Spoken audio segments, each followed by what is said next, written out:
This is going to be a very, very special episode. If you're looking for golden nuggets, I always say, keep the theory in your pocket. Let's get the real stuff. Let's really get down to people that actually done it. I'm excited for this show. Before we jump in, I just got a few shout outs to our sponsors.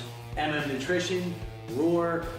Here's the question. They always want to know at MM Nutrition, what's your definition of quality of life? Wow, to me that is a question purely of neurochemistry. So when you're feeling a deep sense of fulfillment, that your life has purpose and meaning, and that quite frankly you're enjoying it, that to me, that's the name of the game. I love it, I love it. Tom Bilyeu, right? And I said it right the first time? Perfect. Co-founder of Quest Protein Bars, Quest Nutrition. If you've lived under a rock, you're about the only person that wouldn't know about Quest Nutrition, Quest Protein Bars. What you've done, and I know you hear this quite often, what you and your partners and your wife have done since 2010, absolutely phenomenal. I found you through Tony Robbins, and when you interviewed Tony Robbins, and I started to hear your backstory, and I said, I got to get to know this guy.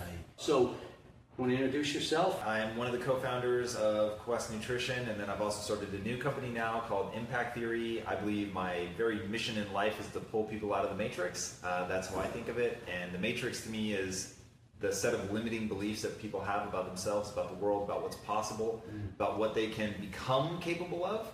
To me, it's not really about what you are capable of today. It's about the work you're willing to put in. I mean, look at you. Obviously, you've gone through a massive physical transformation. So I find that people that understand how to transform the body intuitively understand how to transform the mind. Love it. And so at the end of the day, that's what I'm about. And I believe that business can really be a tremendous force for good. And that's what we wanted to do at Quest, was really put value creation at the forefront of everything that we were doing, instead of thinking about money, which I did for years. So this is not something that, like, hey, I'm a nice guy.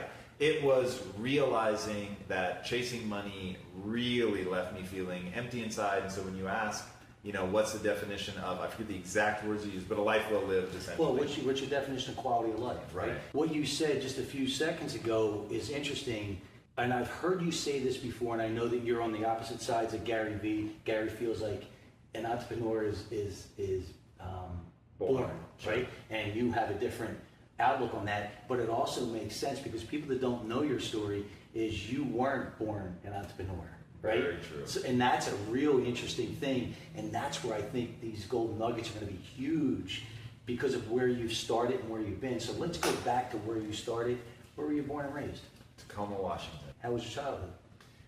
It was good. It just didn't set me up to be an entrepreneur. So my parents taught me to be a good employee, to keep my head down, do as little work as possible, and avoid punishment at all costs.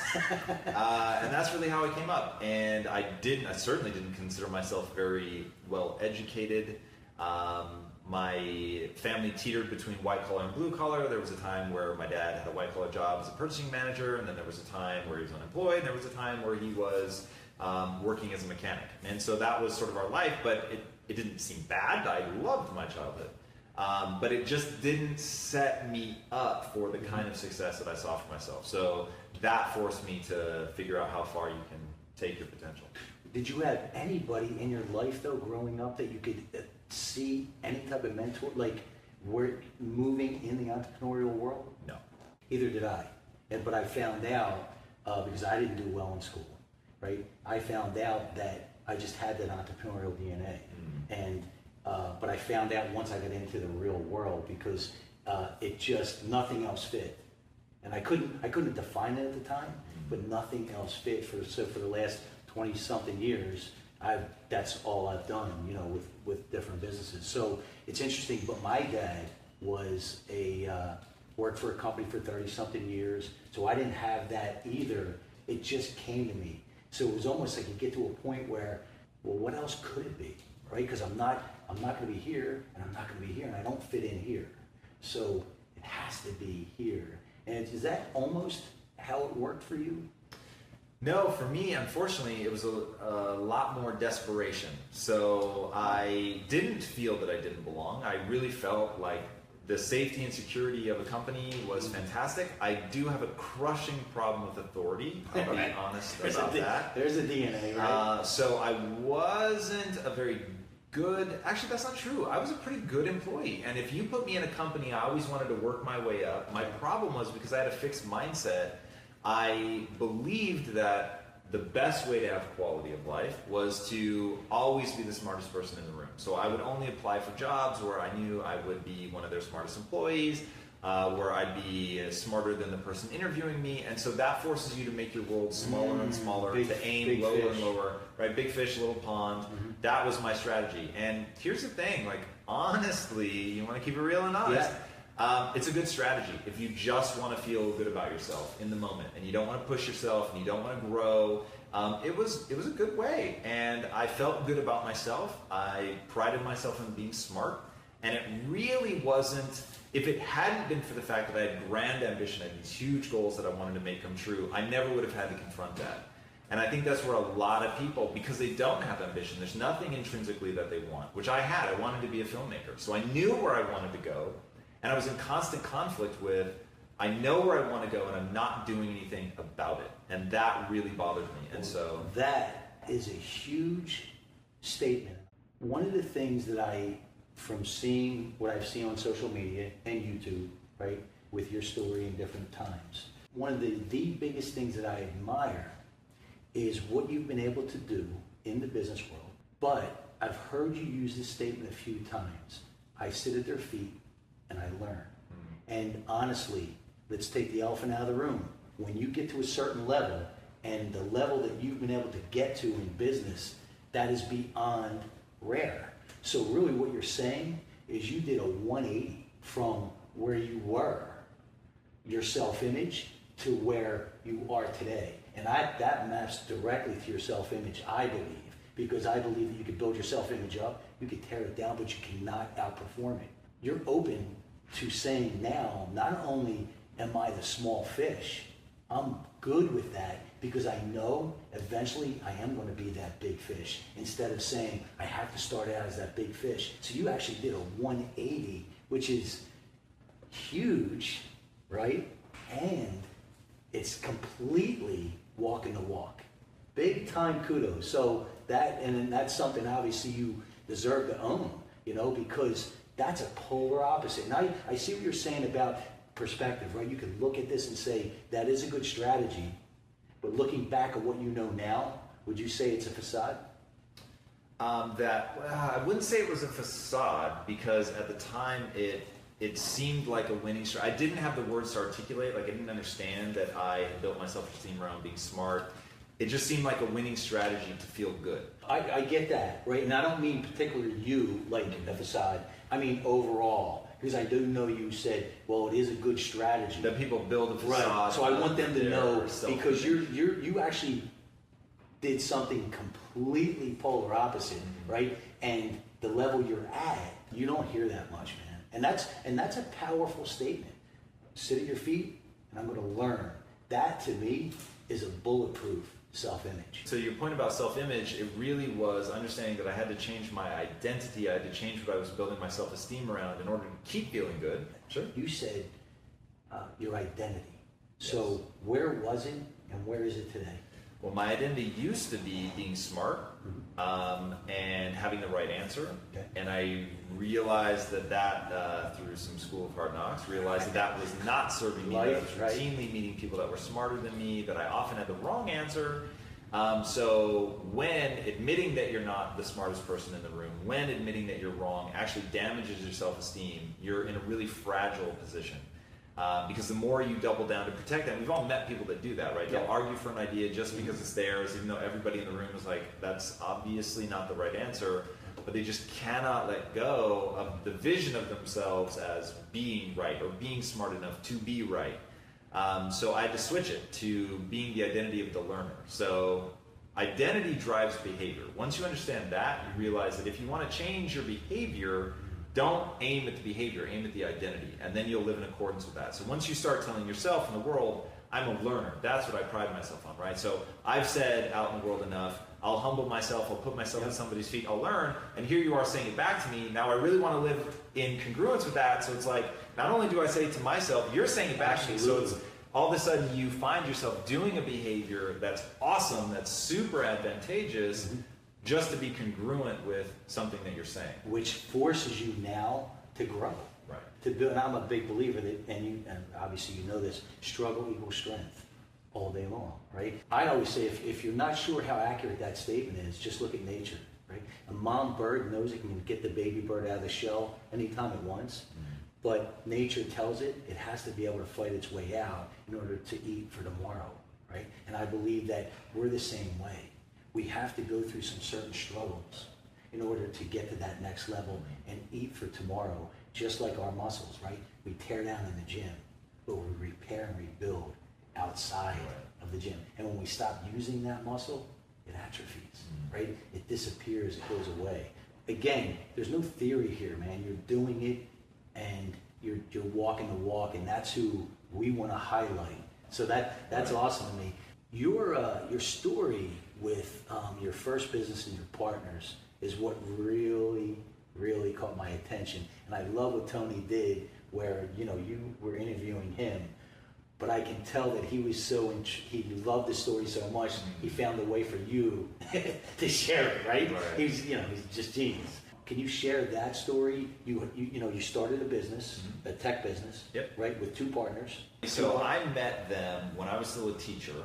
They were about to start a technology company, and they said, look, you're coming to the world with your hand out. If you really want to, because I wanted to be a filmmaker, if you really want to be a filmmaker, you're going to have to learn to control your art. To do that, you've got to have control of the resources. So why don't you come with us? We're about to start this technology company. We need a copywriter, but don't think of yourself as a copywriter. Think of yourself as a potential partner in the company. You can have any role you want, but you have to earn that spot. And so I took them at their word and went crazy trying to learn, and I just thought because they were yoked. So I had promised myself two things as a kid. One day I'll be rich, one day I'll have six-pack abs. Right. And so I met these two guys, they were ripped and rich. And so I just thought, whoa, I've got to get with these guys. I've got to figure out what they know. And so they hired me as a copywriter, and I worked my way up to the chief marketing officer and had 10% ownership in the company through sweat equity. And it was amazing and transformative, but about 6 years in, and this was the part that I was telling Tony, at about 6 years in, I was just completely burned out. And burned out, not because of hard work, that I have no problem with. I was burned out because I was just chasing money. When you don't have a mission, when you don't know why you're doing what you're doing, when there's nothing that all of that energy and effort adds up to other than cash, it's not the way human beings are wired. So we need, money is inert. Money doesn't do anything. Money is the great facilitator. But if you don't know what you want to facilitate, if you don't know what you want to do with it, it really does become the cliche of money can't buy happiness. And so I was living that nightmare. And even though I was making more money than I'd ever made, and I now had ownership in this multi-million-dollar company, and it was like, I should be happy, but this is a torture chamber. How far into the 6 years did you start to really feel this? Probably about year 3, if I'm honest. Wow, so for the first 3 years, it was really adding to my life. It was making me stronger. It was empowering me. And then it started to be sort of neutral, and then it started to really strip things away. So it was years that I was profoundly unhappy. Before I finally went in and I said, look guys, I quit. I can't do this anymore. Here's your equity back. If I don't get across the finish line, I don't think I should get anything for this. But I need to go do something that makes me feel alive. And that became the driving force in my life. I wanted to do something that made me feel alive. It was when I really began to realize that the game you're playing is neurochemistry. So it isn't money, it isn't success. Because if you have $7.4 billion, but you hate your life and want to commit suicide, what point is the money? And conversely, if you have no money, but you feel truly and deeply fulfilled, you feel like you're contributing to society, you are happy on a day-to-day basis, what does it matter that you don't have money? That was when I realized, I'm playing the wrong game. So I want to go do something that makes me feel alive. And when I quit, my partners were sort of dumbfounded, and I was driving home, and they called me, and they said, look, we could do this without you, but we don't want to. And that let me connect to something other than the money. And that's pretty amazing. I mean, that's a major aha moment. That was big, for sure. So then you went back.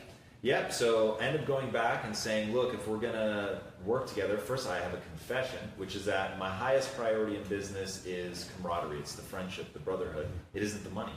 And that was bizarrely sacrilegious at the time, because we had made a pact that we would do whatever it took to make the company more profitable. And so if that meant skipping an anniversary, if that meant missing a birthday, like, it didn't matter. You did whatever it took. The business was first. Right. And the business wasn't predicated on anything other than the money.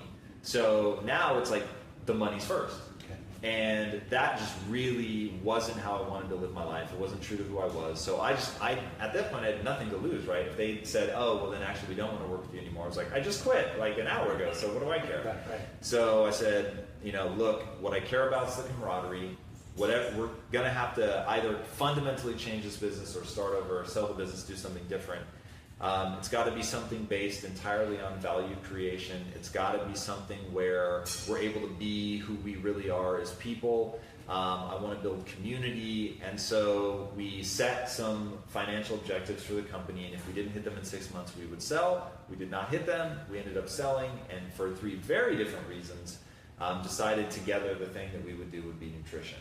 And that was just built from the ground up to be value add, community based, not putting profits first, instead really doing something great for our employees, for the customer, building a product that we could believe in and be passionate about. And we said it's got to be something that we would love doing every day, even if we were failing. And changing that from it's got to be something that's going to make us money to it's got to be something that we'll enjoy whether we're winning or losing changed everything. It's interesting. It reminds me of I was watching a YouTube interview with Lorenzo Fertitta. He was talking about when they were in $35 to $40 million in the red, and they were trying to figure out what they're going to do, and the whole story.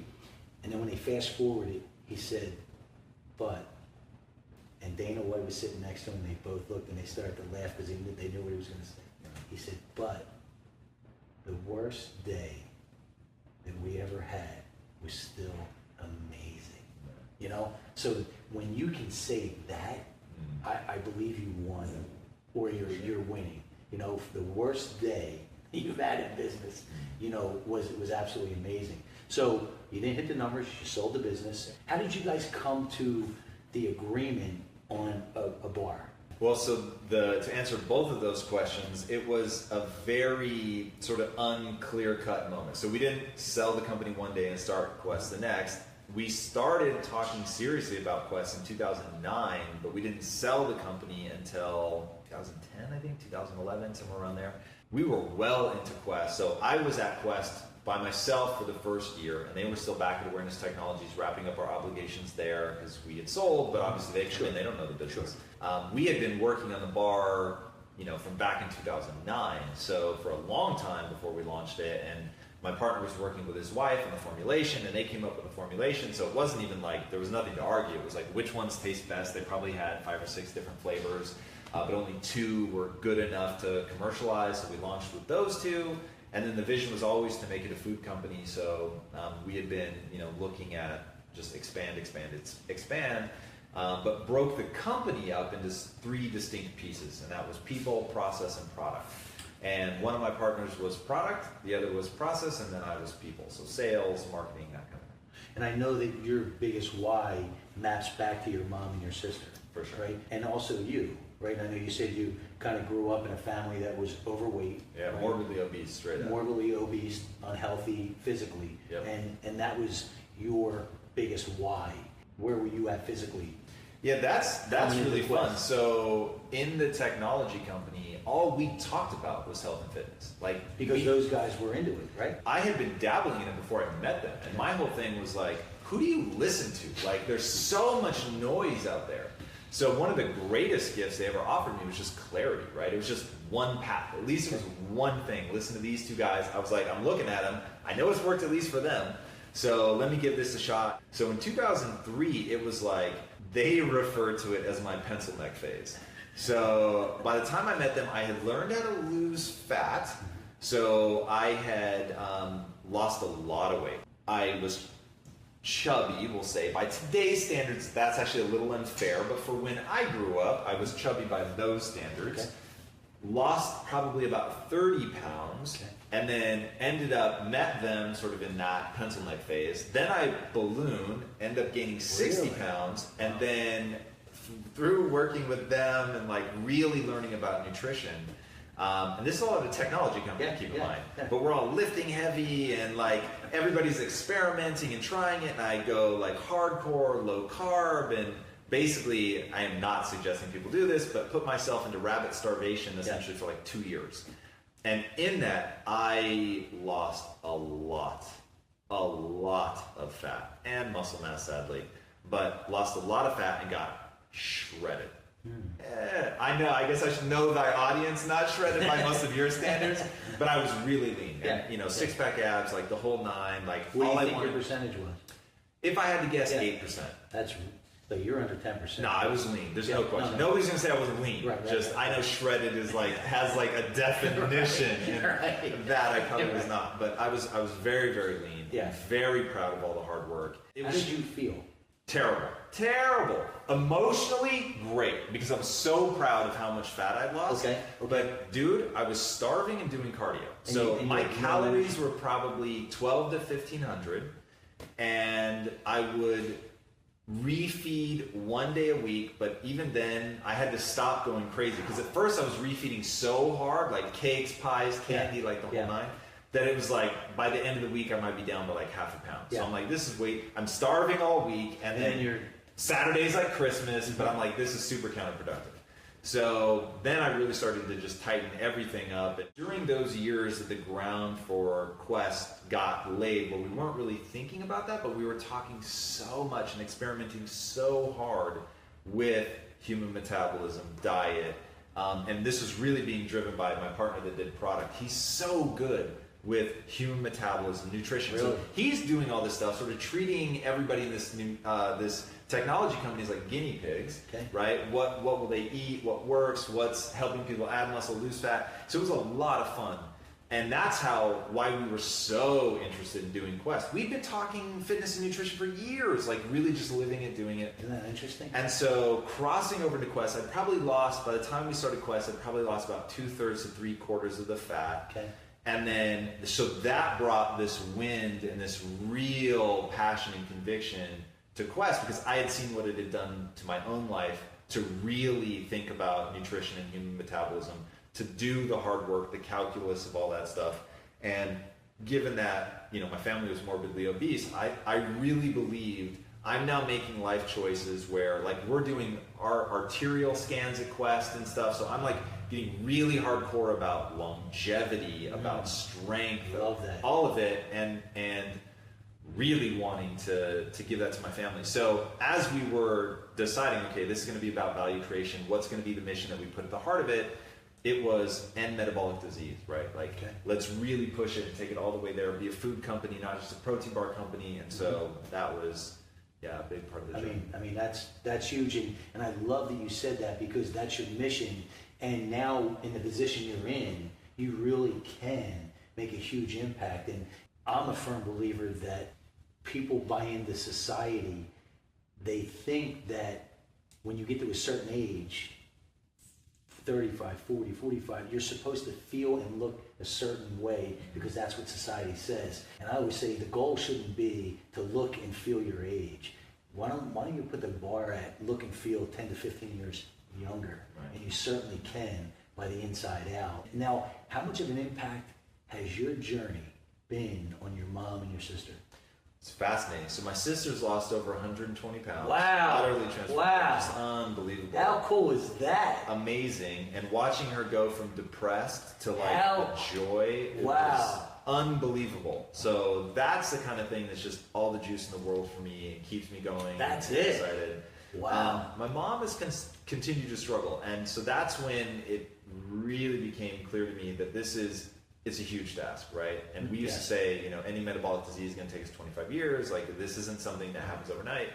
So it's huge. And I think probably 25 years is even... I was going to say, that's even an aggressive goal. Aggressive goals is sort of like what I'm known for, it. but you know, it's a huge thing, huge. And to realize all the ways that people can intentionally and unintentionally make bad choices, you really have to change the entire food industry. And the thing that people don't realize what that means is you've got to change manufacturing. Yes. You've got to change ingredient sourcing. You've got to change farming. Like everything has to change. You're absolutely right. So it's a really, really big undertaking. It's so cool to know that that's your flagship, though.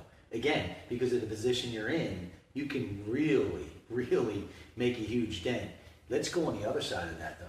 So when someone would come into my store, they would say, hey, I want to do this, I want to do that. What's my best product I should take? And all my guys that work for me and myself, our first question was, I don't know.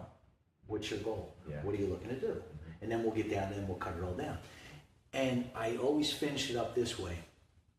I say, I can give you the best meal plan for your goal, now that I know what it is. Right. I can give you the best supplements for your goal, now that I know what it is. But unless you're willing to make an actual lifestyle change, all this really means nothing.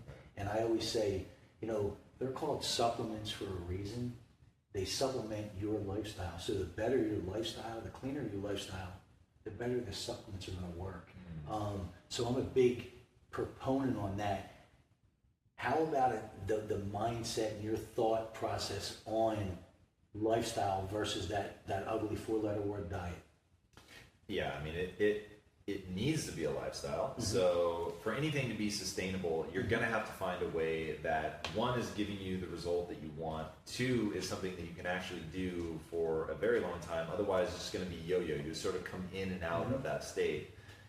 And when you tie it to identity, then it really is something that you want to keep up. I mean, going to the gym, I actually hate going to the gym. I've heard you say that. Like, absolutely hate it. I've heard you say that. It is absolutely a part of my identity to be in shape.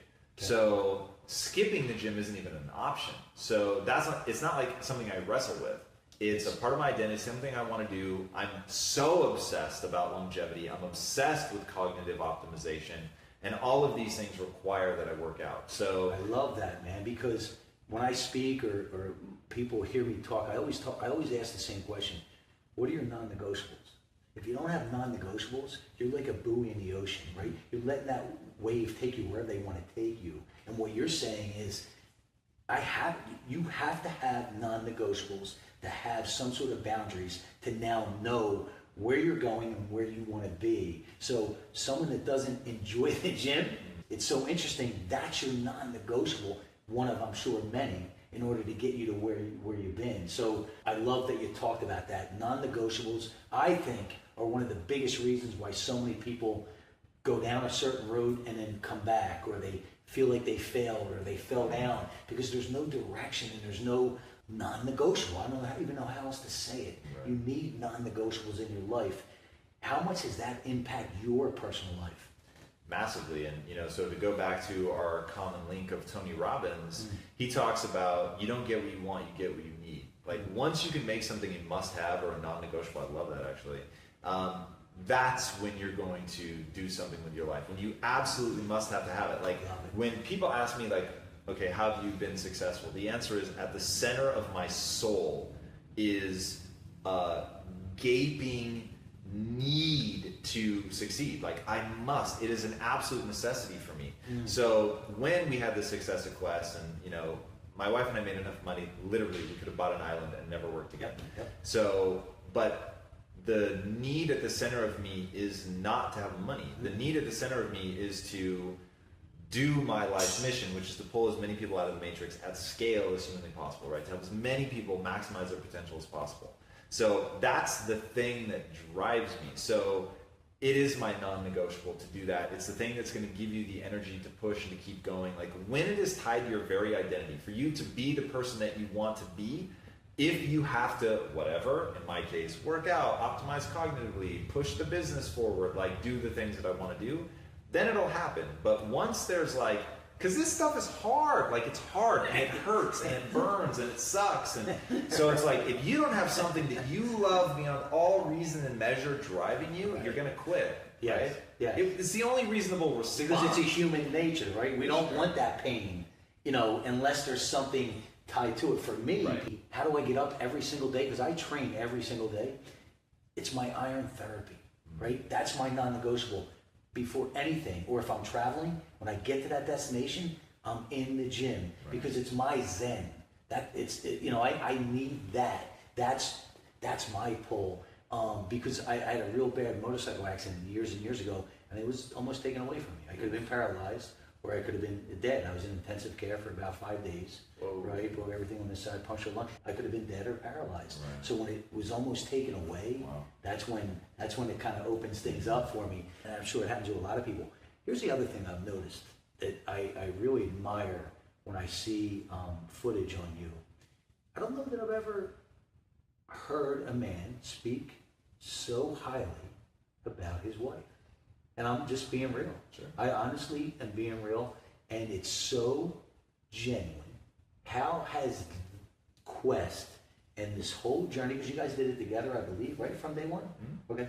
How has that impacted your relationship, your marriage, your partnership? Because it's pretty cool. Thank you, man. Yeah. Yeah, I mean, look, my wife is the absolute light of my life, the center of my universe. Right. It's been amazing. So we met when we were young. We got together when I was 24, she was 21, and been together ever since. Really? Been married for 15 years, together for 17. Was it an instant? I don't believe in love at first sight. No, I wanted her instantly, right. But I wasn't in love. So that built over time. And I never could have predicted how she would shape me as a human being and how our relationship would take on that quality. But really and truly, I would be a lesser version of myself if it wasn't for my wife. And because of that, there's just this massive amount of gratitude that I have. And honestly, this is so cheesy, and I apologize to everybody out there right now. But so check this out. This weekend, one of my employees on last Friday was like, we're like, oh, what are you doing this weekend? And she's like, oh, I'm having a sleepover. And we're like, a sleepover? Like, you're an adult. Like, that was so weird. And I was like, wow, that's cool, I guess. Like, it never dawned on me. I've had a sleepover since I was like 12. So I was like, okay, that's kind of cool.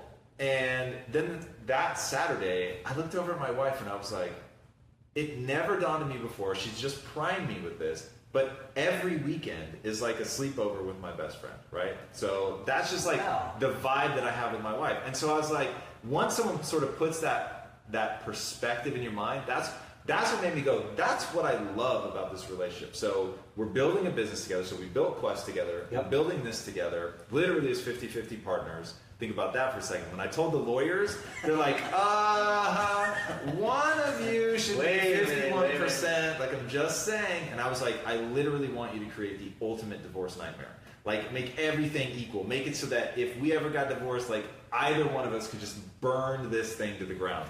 And he's like, okay. And so that's how we did it. And the reason that I did that, and this is important, she would have instantly agreed to any percentage that I wanted. Literally. I could have said, you know what, look, we're going to do everything in my name. Should have been like, okay, I trust you. I could have said, look, it's got to be 51-49. Just like legally, should have been like, totally no problem. Yeah. But I know, as a signal to her about the truth of everything that I say, 50-50. It's not even it. Yeah, like just 50-50. Look, because my wife literally could have an affair with an entire professional sports team, and I would still give her half my shit. Yeah. And the reason is she's earned it. Like 100% she's earned it. Okay, so here's where this is why it probably hit me so much. By far, for me, the proudest thing I've ever been a part of, business or personal, is my wife and I were married in together 17 years. She was 19, I was 23. We grew apart, and I'm from Jersey. Believe it or not, I tell people I'm from Encinitas, but they don't believe me. What a shock! I know. So I'm from Jersey, and we separated, and then we got a divorce, and we split everything down the middle. No attorneys, the real estate, the business. Not only that, this is the type of woman she is. So when I sold my business, I had a fire restoration business. When I sold my business, part of the deal was they were going to pay half year. The second half of the payment was going to be paid year to date, but we had a lien on their property, right? And I said, and she didn't have to agree to that, right? And I said, Michelle, and she said, absolutely. Wow. So a year later, now I'm already in San Diego. A year later, I come back, we meet at Starbucks. I give her the check, we chat for a while, hug, and we still talk. When I go back east, I still stay with my father-in-law. Like, so, that says something you, about you know, well, and it says something about really who she is and who my in-laws really were, sure. just good quality people. And just because it didn't, I always tell people, just because it didn't last forever doesn't mean it was a failure, right? It doesn't have to be a failure. So it's interesting when you shared that story, I'm thinking, man, when I hear you talk about your wife, it really hits me. And now, even though different outcomes, Sure. there's still a synergy there, because it was very important that we did it the way we did, and I'm so proud of that. You know, so I love that. How much has Quest and the overall healthy mindset and lifestyle enhanced your wife's life, or not? Oh, no. Way, in a big way. So my wife loves fitness. Oh. My wife is in unbelievable shape. Awesome. From day one. I mean, No, not from day one. Oh, but okay. when she started taking it seriously, probably about 10 years ago. So before Quest. Yeah. Okay. Before Quest. And she just got really diehard about it. If my wife had my testosterone level, she'd be twice your size. She's a beast. I love it. A beast. I love this woman it. is unreal. Like, working out next to her makes me feel badly about myself. So I try to get out of the gym before she even wakes up. I'm not kidding. She's unbelievable. So she is really tough. Just really driven. Yeah. I mean, you can check out. So she actually has her own podcast now called Be Heroic, or the Heroic podcast, but you can find them at Be Heroic. Anybody, go check her physique out. It's unreal. I'm not kidding. She's maybe 4 weeks out from a competition at all times. Really? At 365 days a year. It's unbelievable. She has you abs point, man. she's not for play. You're like, Yeah, she's not for play. Now, same mindset in the business world? Yeah, she's hardcore. But now she had to come up in business. So she'll be the first to tell you that for the first half of our marriage, maybe a little less now, but for the first 7 or 8 years, she was a housewife. That was it. Okay. And my wife is a world-class artist. World-class. From 15 feet, a pencil sketch looks like a black and white photo. It's on another level. Again, you can see it on her socials. Wow. She posts every now and then. Unbelievable. And so I was just encouraging that. Like, draw. Like, it's so amazing. And then when we... so many years of doing awareness technologies just really was pulling us apart, right? I didn't want to talk about it when I came home, so there was 60% of my life she knew nothing about. Wow. And just really wasn't great for the relationship. And so when I thought about, what does it mean to grow together over time? Yeah. So when we were about to start Quest, I said, I really want you to be involved because I know how much of my time this is going to take. Wow. And I want you to be a part of it, and she cares more about fitness and health probably than I do. So she was like, definitely would love to get involved. And then in that process, because at first it was like, I'm helping my husband. And then it became, I'm becoming a businesswoman in and of myself. And she started in our fulfillment department when it was just shipping orders off of our living room floor. And by the time she transitioned out of that role, we were doing $84 million in revenue, and she had 40 employees. I mean, it was crazy. And all of them looked like you. It was so funny to see this 5'1", 95-pound girl just running the show. Oh yeah, and I'm not kidding. They feared her intellectually, obviously, but she was so good at her job, and she would work so hard that when she asked somebody to do something, they fucking and let's put a circle and neon signs around that. It just goes back to respect, right? They saw she walked the walk, right? So you have no other option except walk away or get in line and respect, and that's so she just grew as needed, in a way. Yeah, and look, in full disclosure, that was hard for me. It was hard for her to go from, she would set out my clothes. She would make all my meals. Oh, okay. And everything in the relationship was centered around what do I need? Right.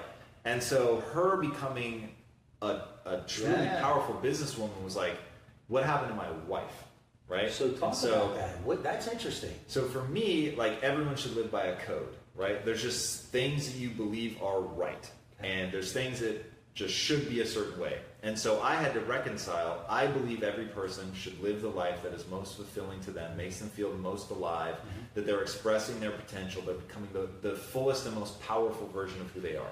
So as she began to feel more powerful by doing this, by getting good, by realizing, whoa, like I'm developing a skill set, and that skill set is very important to the business, and that makes me feel a certain way, and watching her just become more assertive and more powerful, I was like, okay, that actually sucks for me as a selfish person who wants everything to be about me, but it's actually beautiful to watch this person whom I love become stronger, become more powerful. And so we just talked about it, and I said, look, it's not easy now that I have to take care of myself way more than I was. It's not easy now to have to spend time and energy going, okay, what do you need now? How can I help facilitate you and focus on you? But it's beautiful, and it's so in line with my code, and it's so in line with what I want for you. Like when I abstract it and stop being a selfish prick for a second, and I just really look at this is someone I love, and they're blossoming and becoming something extraordinary. Like I'm so excited for you, and basically I just said, give me the patience to get my head right. And so we did, and she was incredibly gracious, and we realigned our priorities, and I just focused on how amazing it was to watch her become this incredible version of herself. And so we do a show now called Relationship Theory, and it's talking about all this stuff, and it's talking about like, it isn't like we got together, I'm 24, she's 21, and we just have it all figured out. No. We've just stumbled and fallen, but through it all, we talk. Yeah. Through it all, we communicate, and I think the most important thing that we do, when we're being insecure and petty, we just own it. Mm-hmm. Like, hey, when I was going through that, I was like, oh, I'm totally being insecure and petty right now. Like, I fully get that. Right. So bear with me, right? Right. I'll talk, I'll express it so that you're not like, what is happening? I'll explain it, and because she had so much empathy for that, she was like, I actually get it. I get that this is hard for you. And I get that based on where we started this relationship, because I used to have to push her just to drop. Like, she was just like, all about you. Yeah, there wasn't ambition. She was very happy to be that supporting character. So she was like, I totally get it. I'm essentially changing the rules. And so she was like, not like judgmental or anything, really was loving during that time, and just, we got through it and ended up being amazing and got to know each other so much better. And to watch somebody blossom and become that is a beautiful experience. Dude, and to see what she's capable of now is unreal. Dude, you've had an 8-year growth like no other. Yeah, honestly, because professionally and personally, to be able to grow both, right? And again, that maps back to what I felt originally when I heard you say, I sit at his feet, or their feet, and I learn. It felt genuine to me, but now this just shows me that my intuition was right? Because what you've been able to do, both personally and professionally, growing like an absolute weed. Really. That's phenomenal stuff. So let's talk about what you have going on now, because I'm really curious, because I've heard you mention this a few times. I think when you were in Comic-Con, Walt Disney. Yeah. So we're now. I'm a big believer. I play a game called No Bullshit, What Would It Take? Okay. All right. So at Quest, no bullshit, what would it take to end metabolic disease? We just knew that you can't ask the entire planet to eat less and exercise more, right? Works for you. You've obviously done a great job. Not for the masses. Not for the masses. Okay. So what is? Well, make food that they choose based on taste, and it happens to be good for them. And that was one of the things that was really a winner for my sister. My sister ate M&Ms. That was like her thing. And so she said, you guys were the first people that gave me something that I wanted to eat rather than just telling me to eat healthy. And that was like a real eye-opener that really is the answer. And when you play the game that's the real answer, it might be really hard, right? We had to become our own manufacturers because nobody would make the product for us because they said it can't be made. So when you're like, okay, if we're actually going to end metabolic disease, then the product has to be metabolically real. It has to be advantageous. So when you go to the manufacturer and they say, look, add glycerin or add some high fructose corn syrup, it's like we can't, because the mission of the company mandates that we not do that. So I wanted to play that same game. So as I moved out of Quest, I did it because what I am meant to do in this world is pull people out of the matrix, help them get rid of their limiting beliefs and really express their potential. Not just have latent potential, but actually do something with it. Looking at, no bullshit, then what would it take to do that? The answer is you have to get them to change their belief system. Okay, well, how do we create a belief system? The only way that humans can assimilate truly disruptive information is through narrative. I mean, you can just look at the studies on the brain. You can look at how we pass culture on. You can look at how we became the apex predator. It's all by passing culture on very, very rapidly. So humans are the only creature that can organize in very specific ways, in flexible ways. It's a really important part, because you could say ants can organize in massive colonies, but not in flexible ways, right? There's just only certain ways that ants can act, and that's it, it's pre-programmed. Humans can interact very flexibly. How do we do it? We connect over mythology, right? So, oh, lion is your spirit animal, the lion's my spirit animal, right? Or we both are slaves to the gym. You know, whatever metaphor we want to use, like, I may not ever have known you, but if I have a shirt on like yours, you know I drive a Harley Davidson, there's an instant connection, right? Yep. So we can connect over these things that are really narrative driven, right? What it means to be a Harley guy, right? There's a whole world of things that go along with that. So I thought, okay, I know that I'm going to be dealing in narrative. What are the 5 forms, or what are the forms of narrative, I should say? There happen to be 5. And that's books, comic books, TV shows, movies, and video games. Those are the dominant forms of narrative that we use now today. Okay, well, I know I'm going to be playing in those arenas. Awesome. Who's done that well, right? There's no reason to reinvent the wheel. Let's figure this out. Love that. The most dominant studio ever is Disney. Now, why is Disney? So I start deconstructing that. So Disney did something. So they've been around since the 1930s. The reason that they've been successful in a way that nobody else has ever been able to match is because they leverage what's called a total merchandising strategy. So Disney doesn't make their movies in the movies, selling tickets and videos. They make some revenue from that, but the real driver is the merchandising. So why have they been able to do it when other studios haven't? And it looks like this. If I say I'm going to go see a Sony movie, or I'm going to see a Paramount movie, or I'm going to see a Warner Brothers movie, you don't know anything about it.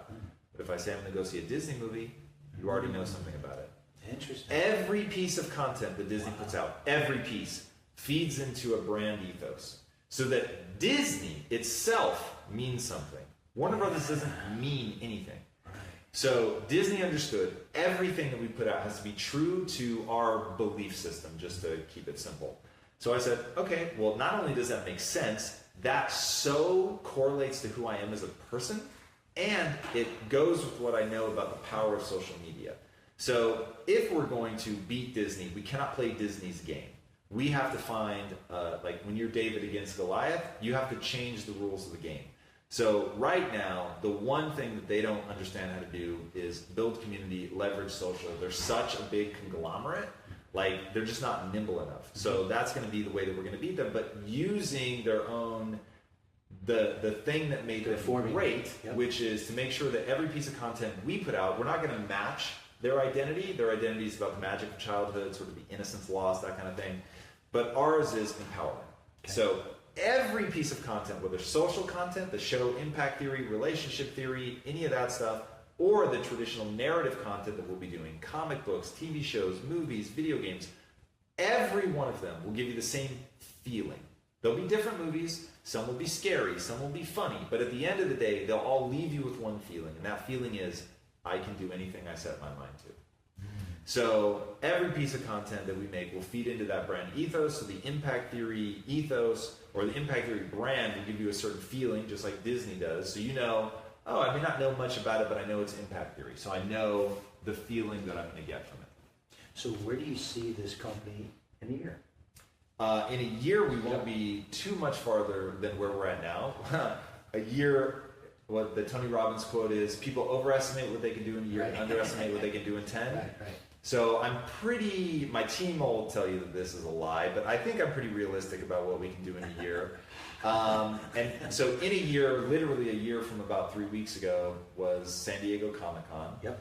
I want to own the non-entertainment based panels. So that's our goal. So I want to show people that hiding in pop culture, some of it anyway, are very empowering beliefs. And so what we're going to do by then, we'll have our own comic books out on the market. And I want to show people how you can extract incredibly powerful ideals, insights from pop culture. So one of the panels that we're going to pitch, who knows if they'll approve it, but one of the panels we're going to pitch what you can learn about leadership from watching The Walking Dead. So if you watch that show, there's incredibly powerful lessons in there, both what to do and what not to do, about leadership, decision making. One of the panels we're going to pitch is how The Matrix helped me build a $1 billion brand. The Matrix literally changed my life, and the echoes in Quest and in Impact Theory from The Matrix are undeniable. I mean, I could walk you through them. So there's so much going on in pop culture that really is powerful, but people dismiss it. And it's like, oh, it's just entertainment. It's just popcorn munching. To me, that is devastating to culture, because when you can use emotion and tap people into that, they learn so much more powerfully than they will from a textbook or anything like that. They're just shut down, right? There's no flow. And that's really, what a cool vision. How much day-to-day do you do with Quest now? Zero. Yeah. So my partners are still there, still killing it, still blowing it up. But we just got to the point where we didn't share a vision for how to move it forward. And we're in the very fortunate position of we're successful enough that we don't have to. So we agreed that I would spin the studio out, turn it into the standalone company that this has become. And rather than me drag them along into my vision, which would have been very expensive for them and not necessarily what they want to do with their lives, we just, we had a 14-year run. It was unbelievable. Some of the most magic years of my life. I think they're incredible human beings. They know exactly what they're doing. They will crush it. I have no doubt. Yeah, but my day-to-day involvement now is zero. I consider myself the chief evangelist for the brand. I still believe in it hugely, and don't tell anybody who will sit still long enough. But yeah, I love that. And obviously, like we talked about, the last 8 years you grew like a weed, both personally and professionally. That's been crazy. But how cool is it to be back in that creative state? I love it. It's got to be awesome. But I'll confess, and I told my team this, I don't care enough about movies, TV shows, comic. I love them all. I love them. And it's the first love in my life.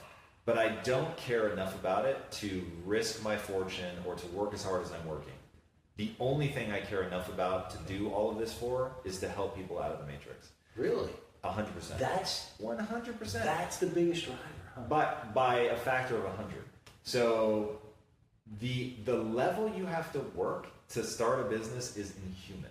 So if I just wanted to go be a director or something, then sure. You dip in, you dip out, you take time off when you want it.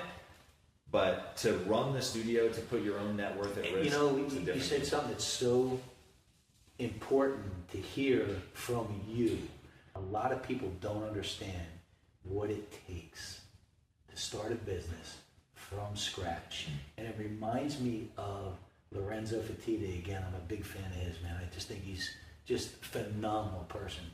When he talked about the early days with him and his brother Frank and Dana. Well, they put Dana. They invested a few million, and Dana was going to run the day-to-day, but they put him in a little, like Dana said, a closet. It was his office, right? And Lorenzo and Frank ran the casinos, and so the guy that was interviewing said, "Oh, so I didn't realize you weren't really involved." And Lorenzo kind of chuckled. He says, "No." He says, "No." He says, Dana ran it, he says, but we were talking 30, 40 times a day, 7 days a week. And then they pan over to Dana, and he said, now this guy works like a mammoth. He says, I've never been around two guys that have been so invested. When he said we talk 30, 40 times a day, he said it in a way like, well, yeah, that's what you do, to build a business and build a brand. So I love that you went there and that you shared that, because if anybody knows, it's you. You know what it's going to take. So I always say when your why becomes big enough, it's going to pull you through those fear barriers. No. But when your why becomes bigger than you become unstoppable. And your why is enormous. It eclipses you, like you said, 100 times over. So, and now with the wisdom that you have and your wife, there's just no doubt it's going to happen, but you understand what it's going to take, and you're letting that why keep pulling you through on those days where you're like, and you're human, right? Oh my God, what? Sort of. Yeah, right. What is going on here? But I definitely have to believe that the creative part of it, there's got to be so much fun to get that juice back. It is, and it's really exciting, and it's fun when things align. Now, I'm disciplined enough so I believe everyone should be a slave to their goals. They need to choose very wisely what you make your goal, because you're, in my worldview, going to enslave yourself to that. But to do things that don't align to your goal, even if they're fun, you want to do them, whatever, it doesn't make any sense to me. So for 15 years, I didn't engage in the world of creative like that. I mean, in as much as you can in building a brand, and that was always fun to be able to do that. But I mean, that was less than 1% of my life. To the point where I wasn't watching TV, I hardly ever go to movies. So the fun thing for me was literally right after Comic-Con, I realized that the world was aligning again now, where to do what I want to do, I need to be engaging with those things. I need to be seeing what's the cutting edge of narrative, where are we, what's going on in TV, all of that stuff, figuring out the business of it again, like really just enmeshing myself in that. But it was from the clarity of knowing that I'm sober about whether I'm doing it because I want to and it'll be fun, or whether it's actually what's serving my goals. And so one of the things I highly encourage everyone to develop is what I call an Overwatch mechanism. And that's the thing that asks, does this, in fact, you know Rich Gaspari? Mm-hmm. Okay. All right, so he used to ask, of everything I eat, I ask myself one question: does this move me towards the Olympia or not? And I always thought that was brilliant. And I'm the same in business. Of every decision I make, do I watch this TV show? Do I not? Do I get out of bed? Do I not? Do I go on vacation? Do I not? It was always, is this going to move me towards my goal, yes or no? And if the answer is yes, and I do it, and no matter how hard it is, and if the answer is no, I don't do it, no matter how much fun it would be. And when you can develop that and be very sober about it, that's when I think you can really get effective. I love that, and again, maps back to the non-negotiables, right? Yeah. Knowing what your non-negotiables are for you. I love that, because what we were saying, Rich said, it kind of reminds me of that. You know, it's the same way. Is it getting me closer or farther away from my goal, right? And that's the question. I think that's an awesome way to keep your non-negotiables in check and keep that in direction. And I know you're a busy guy. And I want to thank you for taking the time. My pleasure. Honestly, really, thank you so much. So I have two questions for you. What's your definition of success and happiness? Mine simply is success is living life on your terms, whatever that is for you, and happiness is fulfillment. What are yours? Success to me is understanding that humans, more than any other species, have latent potential that can actually manifest into something extraordinary. Now, what you're going to decide, what direction you're going to decide to adapt and grow in, I have no idea. But for people to actually do something with that potential, that to me is everything. So I say it like this: the meaning of life is to see how many skills you can acquire that have utility, and then put that utility to the test in service of something larger than yourself. That's it. That to me is success. Love it. Happiness is neurochemistry. It is a chemical state. So you have to differentiate between the neurochemistry of momentary happiness, which is a bowl of ice cream, which is awesome. And anyone who tells you that a bowl of ice cream isn't awesome is crazy. Right. Also, I can put you in an fMRI machine, and I can see what it's doing to the dopamine and reward centers in your brain. So it's just like, that is amazing. But it doesn't give you any sense of fulfillment or lasting peace. So that to me really comes from identity. It comes from becoming something that you're proud of. So even though you may be struggling, it's being on that process, knowing that you're truly committed to making that come true. I think that's where real fulfillment comes from, especially when that thing you're trying to become is something meant to help serve other people. Yeah, it's bigger than you. Right. I love that, because then that feels that fulfillment, and it feeds you. So we're gonna we end the show the same way, right? And I'm a firm believer, and I actually got this from Tony a long time ago, is you can only be in one state of mind at a time. So if you're in that victim state at that moment, there's no room for gratitude, there's no room for anger, there's no room for happiness. And I know you live your life that way. I'm sure you believe that. Is that something you connects with you? Definitely. And I always believe too is your physical state, right, determines a lot of your mental state. Mm-hmm. So when you see somebody that's depressed, feels bad about themselves, their head's down, shoulders are down, Right. or somebody that feels good about themselves, shoulders are up, heads up, look you in the eye, and they got that energy. And I always believe that life makes the rules, right? We don't make the rules, and life always has these questions. And right now, life is asking you a question, Tom. If you could live your life purring like a kitten or roaring like a lion, what would you do? Yeah, I mean, for me, that seems like a trick question. Roaring like a lion. That's it, brother. I knew it. So we're going to take this out Monster Motivator style. Now the sound is just as important as the pose, okay? Ready? One, Right. 2, 3. Ah!